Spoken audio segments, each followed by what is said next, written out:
He said it with absolute certainty. "I am not interested in black women.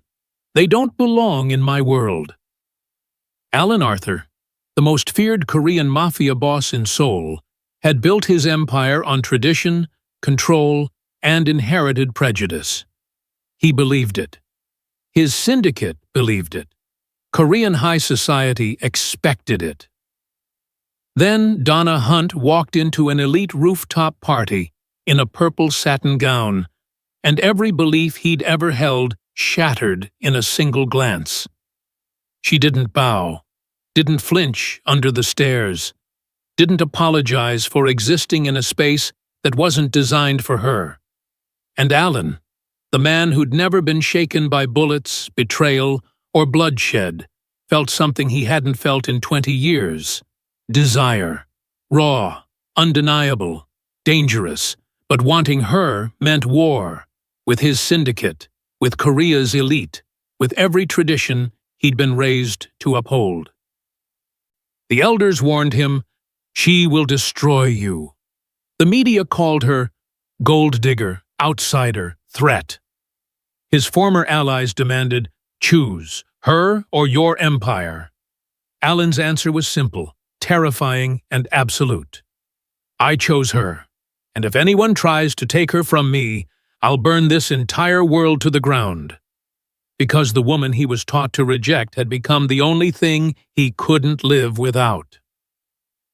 Before we continue, if you want to know how one woman shattered a mafia boss's prejudice and became his most dangerous obsession, and why their forbidden love ignited a war that could destroy Seoul's entire criminal underworld, smash that subscribe button and turn on all notifications, because this romance will leave you breathless. Alan Arthur had never questioned his beliefs.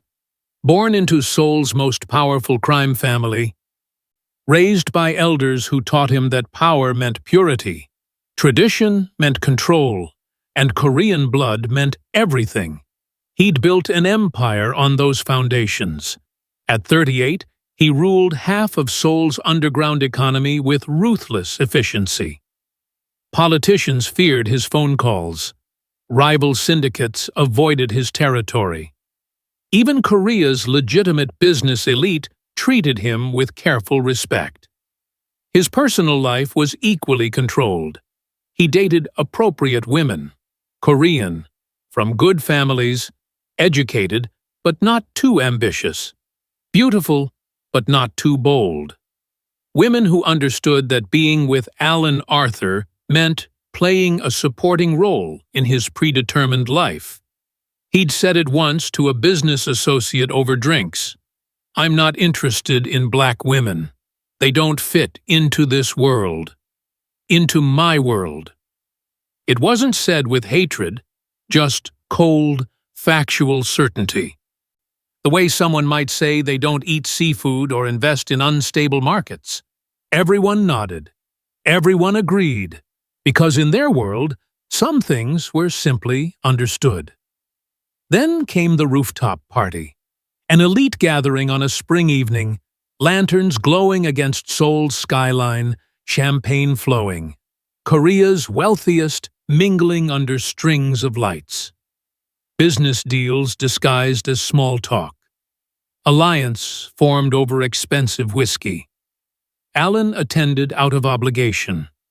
These events bored him. The same faces, the same conversations, the same careful dance of power and pretense. He stood near the railing, half listening to a tech CEO drone about market projections, when the energy shifted. Conversations faltered, heads turned, whispers rippled through the crowd. Alan looked up and saw her. Donna Hunt moved through the party like she owned it. Purple satin gown that caught the light with every step. Natural hair styled elegantly. Confidence that didn't apologize or explain. She was stunning. But more than that, she was present in a way no one else was. While everyone performed their carefully rehearsed roles, she simply existed. Genuine and unfiltered. Alan watched her reject a waiter's champagne, laugh at something her companion said, scan the crowd with intelligent eyes that missed nothing. And he felt something crack in his chest. The tech CEO was still talking, but Alan heard none of it. Every cell in his body was focused on the woman in purple who didn't belong in this space, and somehow made everyone else look like they were the ones out of place. "Who is that?" he asked, interrupting the CEO mid-sentence. The man followed his gaze. "Oh, that's Donna Hunt, American tech entrepreneur. Her company's expanding into Asian markets. Someone's guest, I assume." His tone carried dismissal. "She's causing quite a stir." "Why?" "Well, you know," the CEO's discomfort was palpable. "She's very bold for someone so what? So different. This crowd isn't exactly known for embracing outsiders." Alan's jaw tightened. He heard what wasn't being said, saw it in the stares, the whispers, the way space opened around her like an invisible barrier.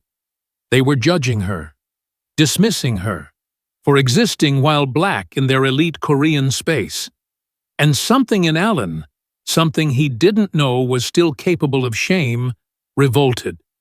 "Excuse me," he said, walking away before the CEO could respond. He crossed the rooftop with singular focus, ignoring greetings, brushing past networking attempts, until he stood directly in front of Donna Hunt. Up close, she was even more striking. Dark eyes that held intelligence and humor. A smile that suggested she knew exactly what people were thinking, and found it amusing rather than painful. "Ms. Hunt?" he said. She turned, assessed him in a glance. "And you are?" "Alan Arthur." Recognition flickered. "The Alan Arthur. I've heard the name." "Should I ask, in what context?" "Let's just say you have a reputation for being influential." Diplomatic phrasing. "I'm a diplomat when it suits me." She sipped her water. "Was there something you wanted, Mr. Arthur?" Direct, no games, no performance. Alan found himself smiling, genuinely smiling, for the first time in months. "I wanted to apologize for the way you're being treated at this party. It's disgraceful." Donna's eyebrows rose. "You're apologizing for other people's racism? I'm apologizing for the culture that enables it, including my own participation in that culture." That's surprisingly self-aware for someone in your position. "What position is that?" "Powerful, privileged, Korean." She met his eyes directly. The intersection of those three things doesn't usually produce self-reflection. Alan laughed, actually laughed. "You don't pull punches. Life's too short for subtle." They stared at each other, and Alan felt the ground shift beneath him. This woman, this beautiful, brilliant, dangerously honest woman, was everything he'd told himself he didn't want, and everything he suddenly couldn't imagine living without. Alan couldn't walk away. He knew he should, knew that every moment he spent talking to Donna was being noted, photographed, weaponized by the gossips and power brokers watching them. He didn't care. "Tell me about your company," he said. "Why?" "Because I'm interested." "In my company or in me?" "Is there a difference?" Donna smiled. "Smooth, but you didn't answer the question." "Both," Alan admitted. "I'm interested in both." For the next hour, they talked. About her tech work, AI ethics, algorithm bias, making technology serve humanity instead of exploiting it. About Seoul's startup scene. About the challenges of breaking into Asian markets as a Black American woman. "People make assumptions," Donna said. "They see me and think I'm in entertainment or sports. When I explain I'm in tech, they're surprised. When I explain I founded the company, They're shocked. It's exhausting. I can imagine. Can you? You're powerful, Korean, male. When was the last time someone questioned your right to be in a room? Never. The answer was never. You're right, Alan said. I can't imagine it. But I can listen and believe you. That's more than most offer. They were interrupted by a woman's voice, sharp, cold, unmistakable. Alan, I didn't expect to see you here. Alan turned to see Jisoo approaching. Designer dress, perfect makeup, smile that didn't reach her eyes. His ex-girlfriend and the daughter of one of Seoul's most prominent families. Jisoo, who's your friend? The question was pointed, assessing. Donna Hunt, Ms. Hunt, this is Jisoo Park. Charmed, Jisoo said, tone suggesting the opposite. She looked Donna up and down with barely concealed disdain. I love your dress. So bold. The word carried poison. Donna smiled sweetly. Thank you. I love yours too. So safe. Alan bit back a laugh. Jisoo's expression hardened. Alan, could I speak with you privately? We're in the middle of a conversation. It's important. Donna touched Alan's arm lightly. It's fine. I need to find my business partner anyway. It was nice talking with you, Mr. Arthur. Alan, please. Alan. She smiled, and something in his chest tightened. Maybe I'll see you around. She walked away, and Alan watched her go with an ache he didn't understand. What are you doing? Jisoo hissed the moment Donna was out of earshot. Having a conversation. With her? Alan, people are talking. You're making a spectacle. I'm talking to an intelligent woman at a networking event. That's hardly scandalous. She's black. The words hung in the air like a slap. Alan turned slowly to face Jisoo. And, Alan, come on. You know how this looks. Your family, the syndicate, our family's arrangement. We don't have an arrangement. We broke up 2 years ago. We're taking time. Everyone knows we'll eventually... No, Jisoo, we won't. There is no eventually. Because of her? Because of one conversation with some American who doesn't understand our culture? Because I've realized something tonight. Alan's voice was cold. I've spent my entire life doing what was expected, dating who was appropriate, building what was traditional, and I'm exhausted. So you're going to throw away everything for what? A woman you just met? I'm going to stop pretending I'm satisfied with a life that makes me numb. He walked away, leaving Jisoo sputtering behind him. Alan found Donna on the far side of the rooftop, talking with an older black woman who was gesturing animatedly.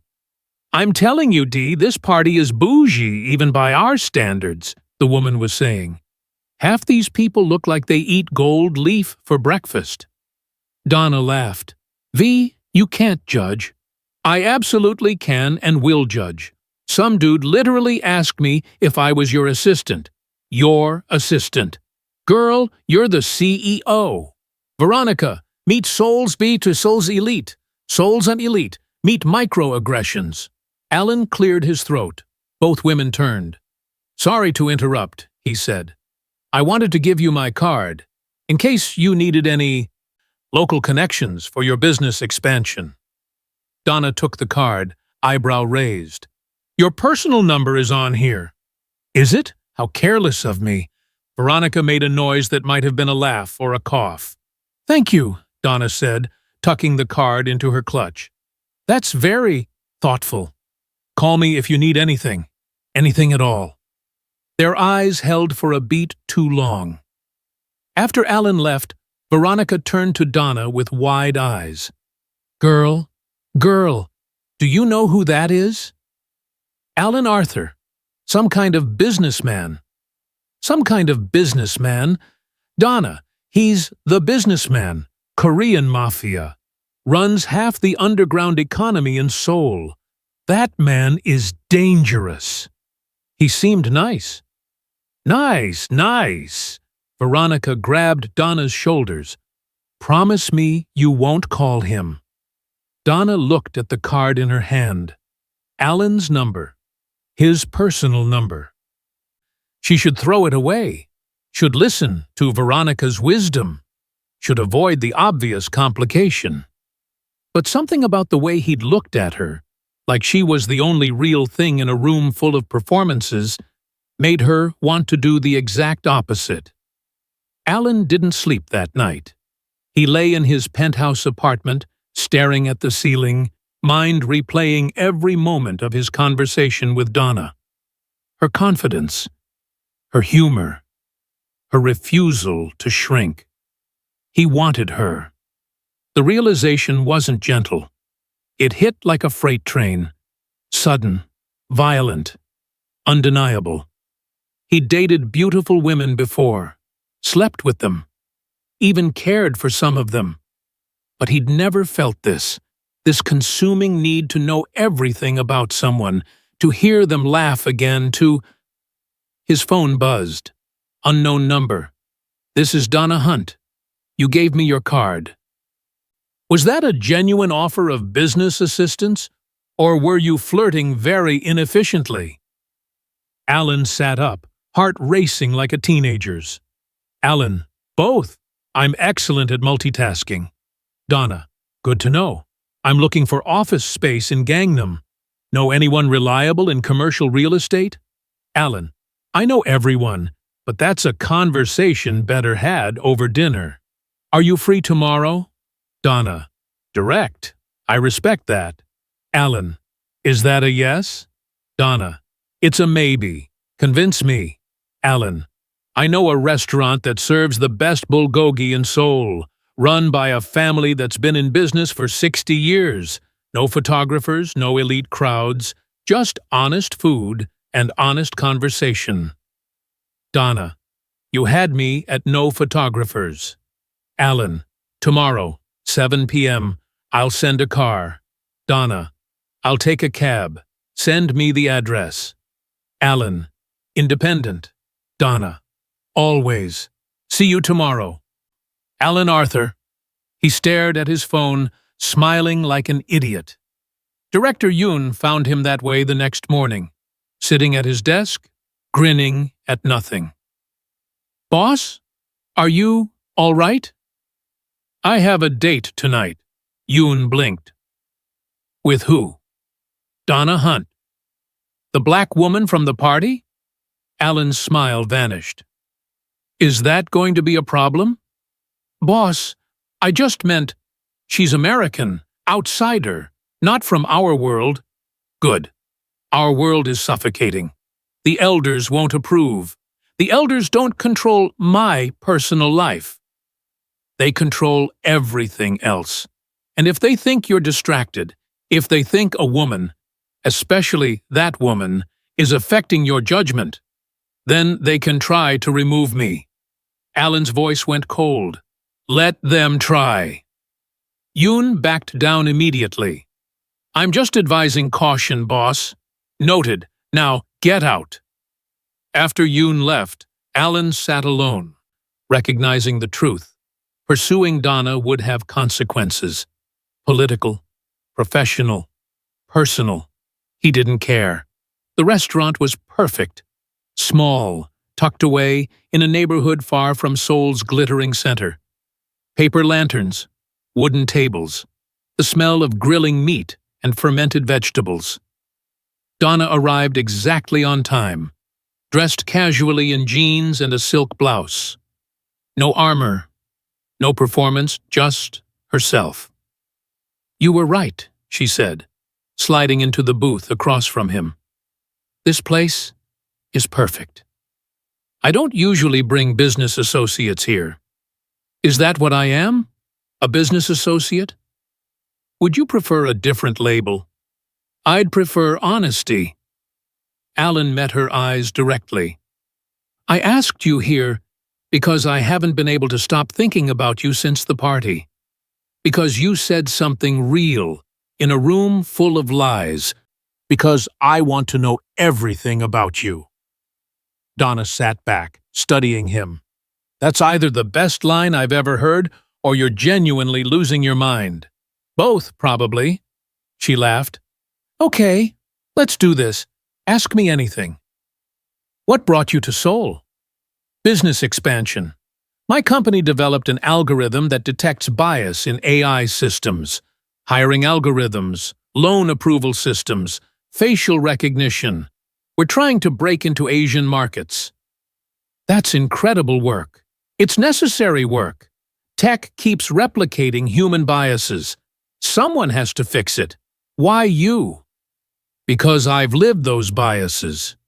Every algorithm that can't recognize black faces, every system that red flags names like mine, every neutral AI that somehow makes racist decisions, I've experienced all of it. So I'm fixing it. Alan felt something shift in his chest. You're remarkable. I'm persistent. There's a difference. Tell me about yourself. Not the CEO. You. Donna was quiet for a moment. I grew up in Baltimore. Single mom, worked 3 jobs. I got into MIT on scholarship, built my company from a dorm room. Everyone said I'd fail. Black woman in tech, no connections, no family money. But I was too stubborn to quit. Where's your family now? Mom's still in Baltimore. I fly home every few months. She worries about me, says I work too hard, don't date enough, need to give her grandchildren. Donna smiled. What about you? What's your story? Alan hesitated. My story is complicated. I have time. I run an organization.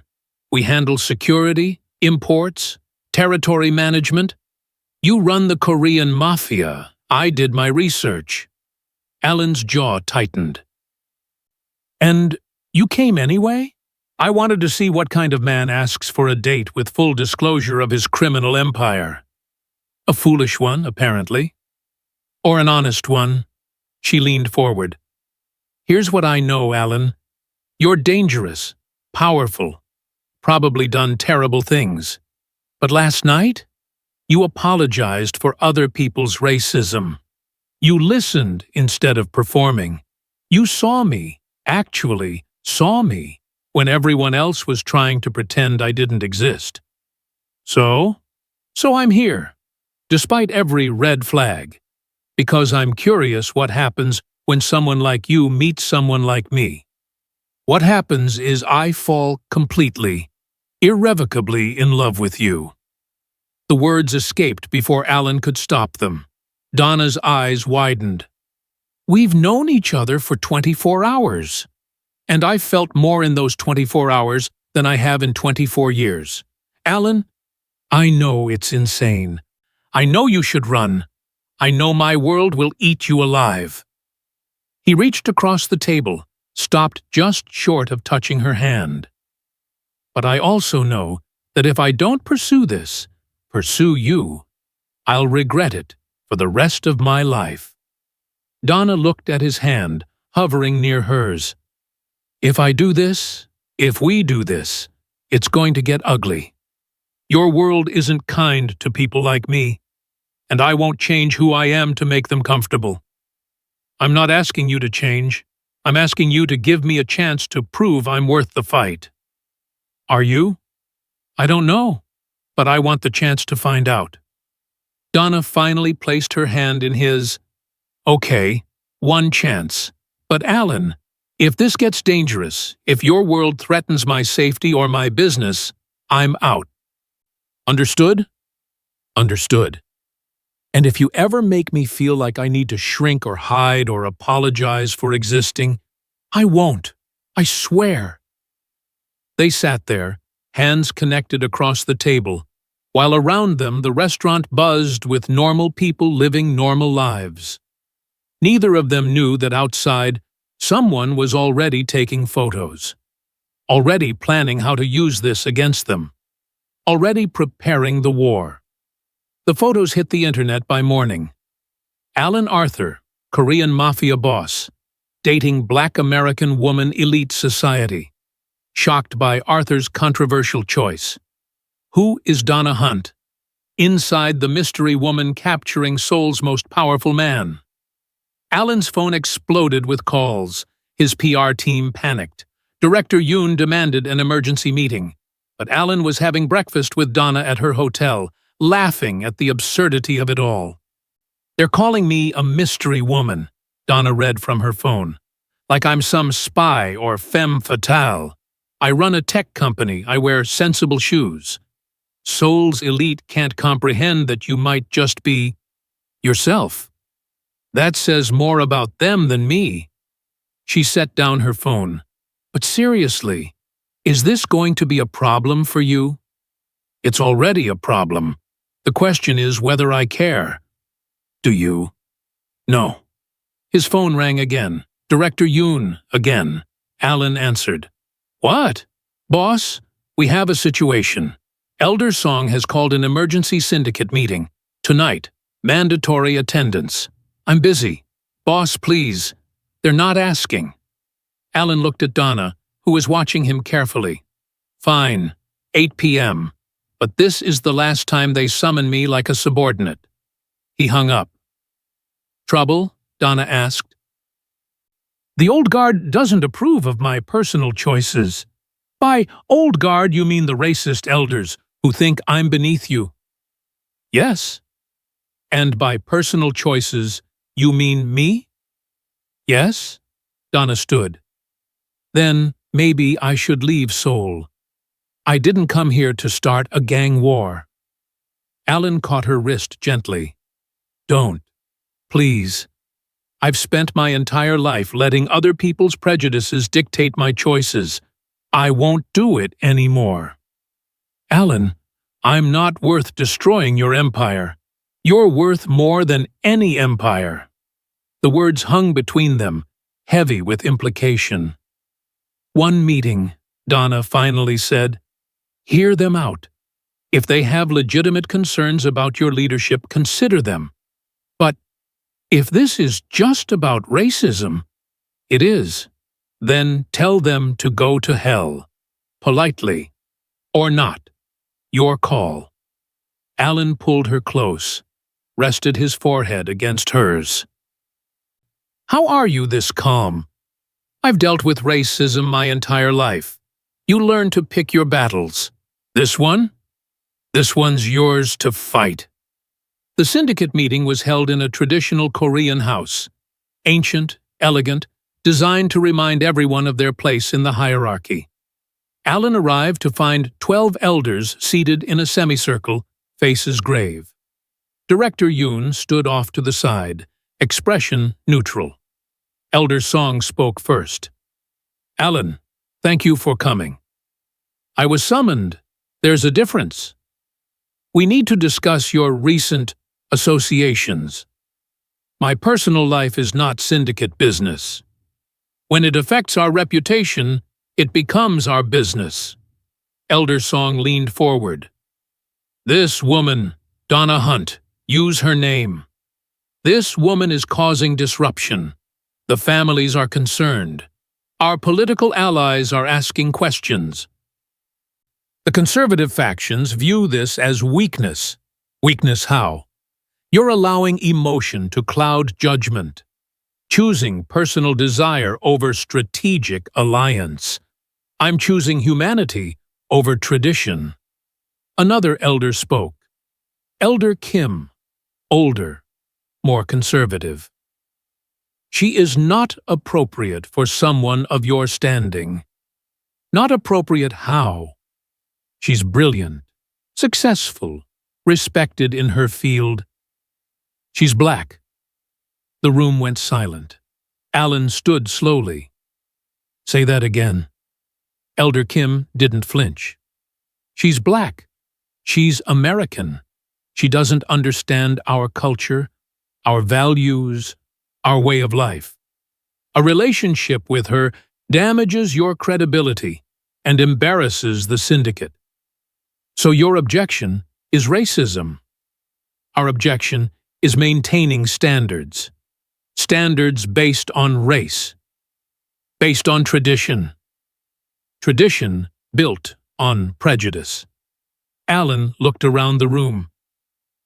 Is this what we've become? Is this what my father built? An organization so afraid of change that we hide behind tradition to justify discrimination. Your father understood the importance of Korean purity. My father was wrong. The words fell like bombs. He was wrong about purity. Wrong about tradition. Wrong about power, requiring homogeneity. And I won't continue his mistakes. Elder Song stood. Alan, we understand you have feelings. Feelings? I'm in love with her. Gasps around the room. I'm in love with Donna Hunt. Completely. Irrevocably. And I don't care what this room thinks about it. You'll destroy everything. Then I'll rebuild. Better, without racism, without prejudice, without the toxicity that's been rotting this organization from the inside. Director Yoon stepped forward. Boss, perhaps we should discuss this privately. No, they wanted this meeting. They get the truth. Alan turned back to the elders. Here are your options. Accept my relationship and modernize your thinking, or remove me. But know this, if you try to remove me, I'll fight, and I'll win, because I have something you don't. What's that? Elder Song asked. Something worth fighting for. He walked out, leaving the room in chaos. Alan drove straight to Donna's hotel. She opened the door in pajamas, clearly about to sleep. Alan, what? He kissed her, deep, desperate, full of everything he couldn't say. When they broke apart, Donna touched his face. That good or that bad? I just told the syndicate elders I'm in love with you. You what?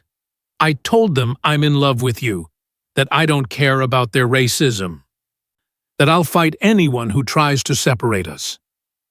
Alan, that's insane. We've known each other 3 days. I know, and I don't care. Because 3 days with you has been more real than 38 years without you. Donna stared at him, tears forming. You're going to make me cry. And I don't cry. Then don't. Just tell me I'm not alone in this. Tell me you feel something too. I feel terrified. I feel like this is moving too fast. I feel like we're going to get hurt. She cupped his face. But I also feel alive for the first time in years. And I don't want to walk away from that. So you'll stay? I'll stay. But Alan, when this gets ugly, and it will get ugly, we face it together.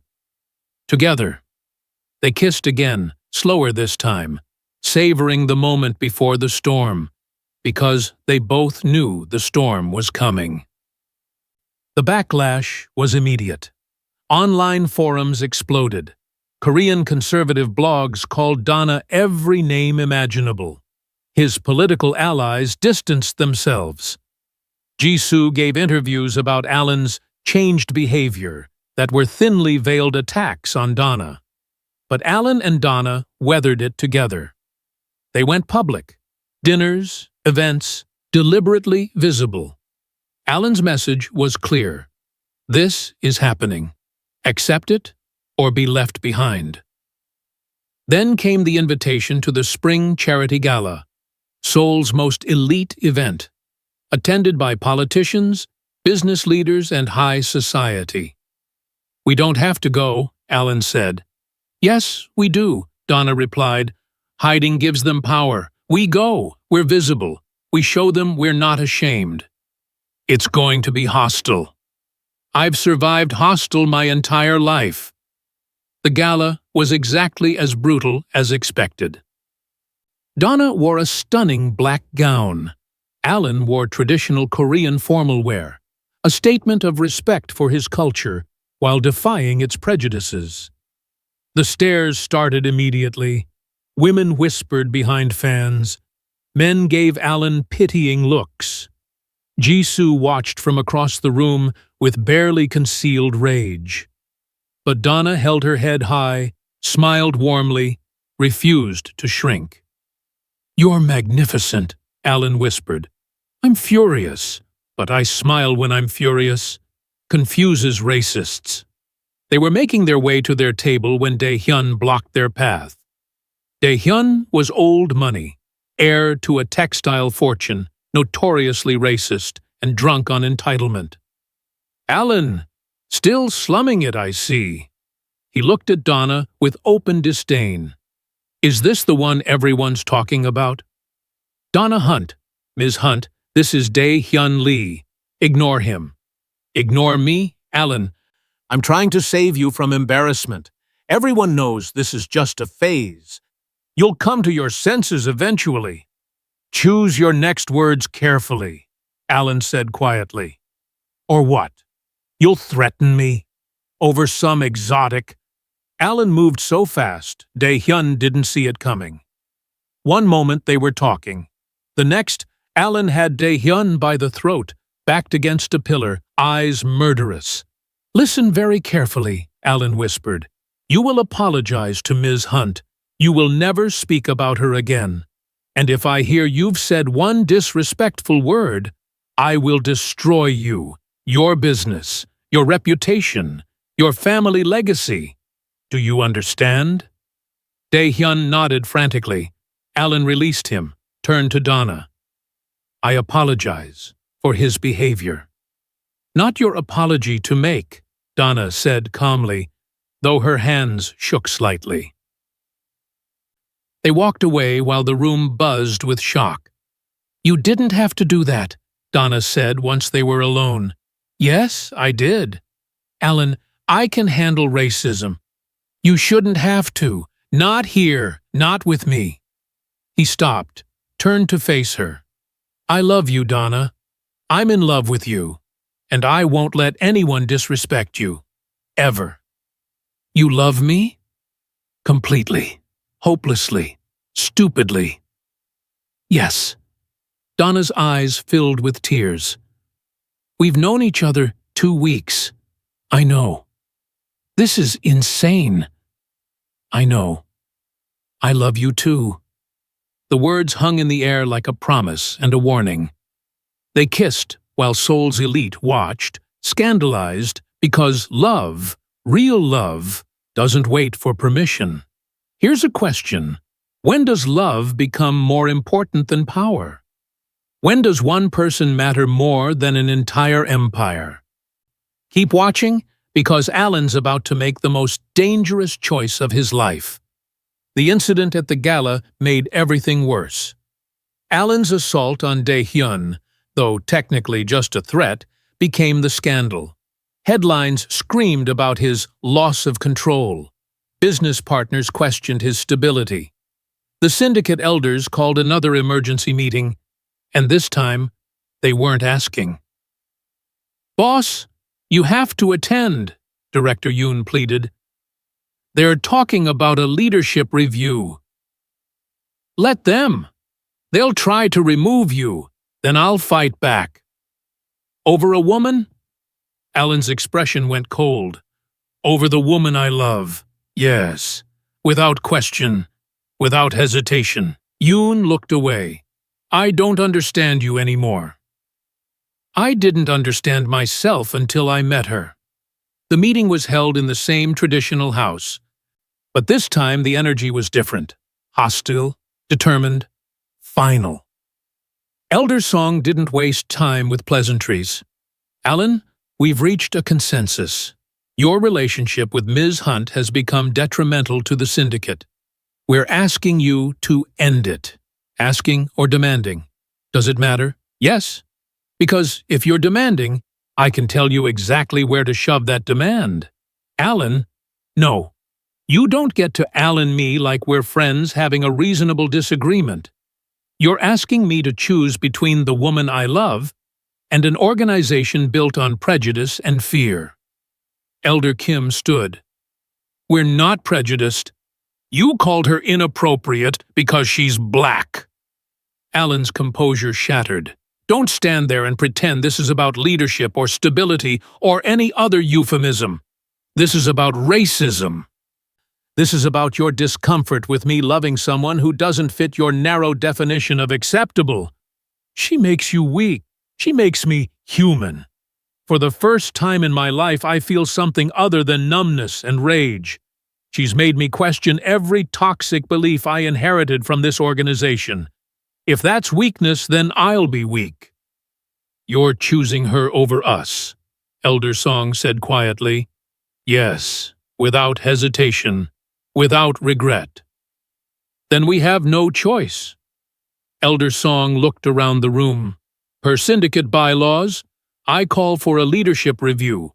All in favor of removing Alan Arthur as head of operations. 7 hands rose. Opposed, 2 hands. Director Yoon and 1 younger member, Tae Min, Alan's brother. Motion passes, Elder Song announced. Alan Arthur, you are hereby removed from your position as head of the Baekdu Syndicate, effective immediately. Silence. Alan looked around the room at the men he'd worked with for 20 years. Men he'd fought beside. Men he'd enriched. Men who were now throwing him away because he dared to love someone they deemed unacceptable. You're making a mistake, he said quietly. We're protecting the organization. You're killing it, because the world is changing, and organizations that refuse to change die. You can remove me, but you can't stop what's coming. Eventually, someone else will challenge your prejudices. Eventually, you'll run out of people to go to exile. He walked to the door, stopped, turned back. For the record, I don't regret a single moment with Donna, and I never will. Because loving her taught me that power without humanity is just cruelty, and I'd rather be human than powerful. He walked out of the organization he'd served his entire adult life, and felt lighter than he had in decades. Donna was waiting at his apartment when he arrived. How bad? She asked. They removed me from leadership. She closed her eyes. Alan? I'm so sorry. Don't be. They gave me a choice. You or power. I chose you. I'd choose you every time. But your empire, I'll rebuild. Differently. Without the toxicity. Without the prejudice. He pulled her close. Or I won't. Maybe I'll do something completely different. The point is, I'm free. Free to choose. Free to love. Free to be whoever I want to be. You gave up everything for me. You are everything. They held each other while outside. Seoul hummed with gossip about Alan Arthur's fall from grace. But inside his apartment, Alan felt like he was rising for the first time in his life. Being removed from the syndicate didn't mean Alan was powerless. He still had connections, resources, legitimate businesses he'd built as fronts. And most importantly, he had Tae Min, his younger brother, who'd voted against his removal. Half the organization is unhappy with the elder's decision, Tae Min reported a week later. The younger members think it's archaic. Some of the mid-level operators want to follow you. I'm not starting a civil war. You might not have a choice. The elders are making moves, consolidating power, purging anyone suspected of loyalty to you. Alan looked at Donna, who was working on her laptop nearby. What do you think? Me? I'm not a mafia strategist. You're brilliant. You understand systems, power dynamics, organizational change. What do you think I should do? Donna closed her laptop. I think you should build something new. Not a rival syndicate that just perpetuates the cycle. Build legitimate operations that serve the community instead of exploiting it. Show them there's another way. That'll take years. Good things usually do. And you'll stay? through years of rebuilding, through uncertainty and struggle. Alan, I'm not going anywhere. Taemin smiled. I like her. Everyone does, except racists. Fuck racists, Donna said mildly. Alan laughed, genuine, joyful laughter. See, this is why I love you. Over the next 3 months, Alan systematically dismantled his criminal operations and rebuilt them legitimately. Import-export became legal trade companies. Protection rackets became security consulting firms. Money laundering networks became investment portfolios. It was slow, difficult, sometimes frustrating. But Donna was there through all of it, offering business advice, introducing him to her tech world contacts, helping him see possibilities he'd never considered. You could invest in minority-owned startups, she suggested one evening. Use your capital to fund businesses that traditional investors ignore. That's actually brilliant. I know. I'm occasionally brilliant. More than occasionally. They'd fallen into a comfortable domesticity, working together during the day, cooking dinner together at night, falling asleep tangled in each other. It was everything Alan never knew he wanted. But the syndicate wasn't done with him. Elder Song reached out through back channels requesting a meeting. It's probably a trap, Taemin warned. Probably, Alan agreed. So you're not going? Alan looked at Donna. What do you think? I think you need closure. But I'm coming with you. Absolutely not. Non-negotiable. You're not walking into a trap alone. Donna. We're partners. That means we face danger together. Taemin grinned. I really like her. Everyone does, Alan repeated, except Elder Song, who might try to kill us. Then we'll die together, Donna said cheerfully. Very romantic. You're insane, says the man who quit the Mafia for me. Fair point. The meeting was set for a neutral location, a traditional tea house in Insadong. Alan, Donna, and Taemin arrived together. Elder Song sat alone, looking older than Alan remembered. Thank you for coming, Song said. What do you want? Alan asked. To apologize. The words hung in shocked silence. You... what? Alan managed. I was wrong. We were all wrong. Song looked directly at Donna. Ms. Hunt, I apologize for the disrespect shown to you. It was inexcusable. Donna nodded slowly. Why the change of heart? Because the syndicate is failing. Since Alan left, we've lost territory, influence, and, most importantly, loyalty. The younger generation is abandoning us. They don't believe in our old ways anymore. Good, Alan said coldly. Alan, I'm asking you to come back. Not as you were, but as you want to be. Reform the syndicate. Modernize it. Make it something different. Why would I do that? Because I'm dying. The admission landed like a bomb. Lung cancer, stage 4. I have maybe 6 months. Song's expression was calm, accepting. I don't want my legacy to be driving you away. I don't want the syndicate to collapse into chaos after I'm gone. And I don't want to die knowing I let prejudice blind me to what was right. Alan was quiet for a long moment. I won't come back as I was. If I return, I'm bringing change. Real change. No more racism. No more exploitation. We become something legitimate. I know. That's what we need. And Donna stays. Always. Non-negotiably. Of course. Song looked at Donna. Ms. Hunt, will you forgive an old man's ignorance? Forgiveness isn't mine to give alone, Donna said carefully. You need to apologize to every person of color your policies harmed. You need to make systemic changes, not just personal amends. Agreed. And you need to understand, I'm not here to be a trophy or a symbol. I'm here because I love Alan. And if the syndicate can't accept that authentically, this won't work. I understand.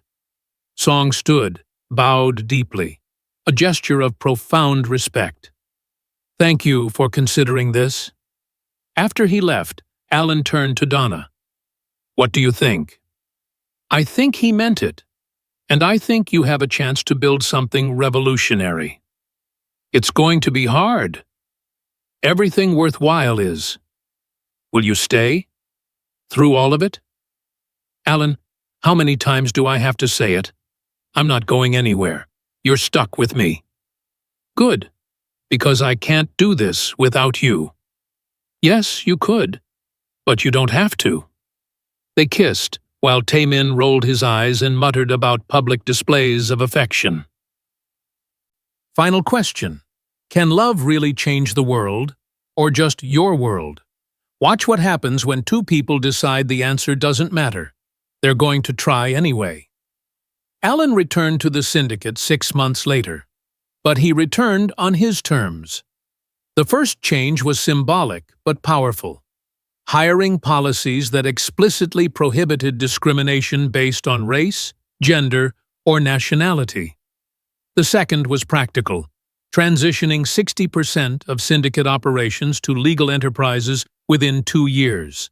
The third was personal. Donna Hunt became an official advisor, helping develop community investment programs that funneled money into neighborhoods the syndicate had once exploited. It was revolutionary, controversial, and slowly, undeniably effective. 1 year after their first meeting, Alan and Donna sat on the same rooftop where they'd met. The same party, the same lanterns, but everything was different. Do you regret it? Donna asked. Blowing up your life for me? Every day, Alan deadpanned. She smacked his arm. I'm kidding. No, not once. Not even when it was terrible and hard and seemingly impossible. He pulled her close. You changed my life, Donna. You made me better. And I don't care what it cost. It cost you everything. And gave me everything that mattered. Smooth. Very smooth. I've had practice. He got down on one knee. Donna's eyes went wide. Alan, what? I know we've only been together a year. I know there's still work to do, challenges ahead, battles to fight. But I also know that I want to fight all of them with you. Marry me, Donna Hunt. Make me the luckiest man in Seoul. You're insane. Is that a yes? That's a hell yes. He slipped the ring on her finger. Simple, elegant, perfect. They kissed while Seoul's elite watched, some scandalized, some smiling, all of them witnessing something unprecedented, a love that refused to apologize, a love that chose change over comfort, a love that proved prejudice wasn't permanent. 2 years later, the wedding was a blend of cultures. Traditional Korean ceremonies honored Alan's heritage. Gospel music and soul food honored Donna's. Friends from both their worlds mingled, laughed, celebrated. Elder Song had died 6 months prior, but not before seeing Alan transform the syndicate into something he was proud of. Director Yoon served as best man. He'd come around eventually, admitting his prejudice and working to change. Veronica was maid of honor, still warning Donna that she'd married a reformed criminal, but conceding he was pretty great for a former mobster. As they danced their first dance, Donna whispered, "Still glad you said you weren't interested in black women? Best lie I ever told, because it meant I didn't realize what I was missing until I met you. Smooth to the end, always. They kissed while their guests cheered, two people who'd found each other against all odds and built something beautiful from the ruins of prejudice. Because sometimes love isn't about finding someone who fits your world. Sometimes it's about finding someone worth building a new world for. And Alan Arthur had found his world in Donna Hunt. So that's how one sentence, "I am not interested in black women," became the greatest lie Alan Arthur ever told himself. Because the moment Donna Hunt walked into that rooftop party, every belief he'd built his life on shattered. And instead of running from that destruction, he embraced it. Their story proves that prejudice is learned, but love is transformative. That power means nothing without humanity. That the greatest empires are built not on tradition, but on the courage to change. What would you do if loving someone meant losing everything you'd built? Would you choose love or power? Let me know in the comments. And if you loved this story about forbidden love, breaking prejudice, and building something new from the ashes of tradition, smash that subscribe button and hit the notification bell because I have more incredible romance stories coming your way. Thanks for watching, and remember, sometimes the most dangerous thing you can do is choose love, but it's always worth it.